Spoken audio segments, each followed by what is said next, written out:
One of the key components of the wheels we have in stock, and one of the questions we get asked a lot, is whether or not the wheels have been refurbished or remanufactured in any way.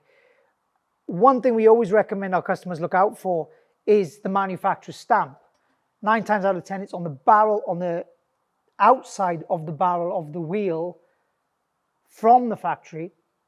You may get Ronald, you may get CW wheels, you may get Borbet, wherever the wheels have been manufactured.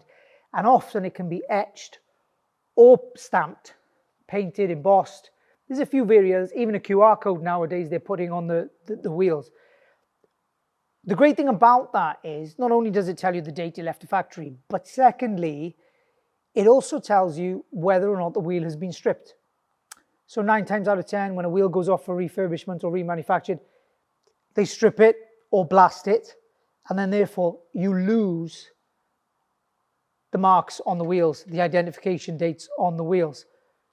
So keep an eye out when you're looking for wheels, you're curious about the history of the wheel, what it's been through in its lifetime. That's a key indicator on whether or not the wheel has been refurbished. You'll see on our website that a lot of the wheels, pretty much all of them we put up, do have pictures of the manufacturer stamp from factory on the wheels.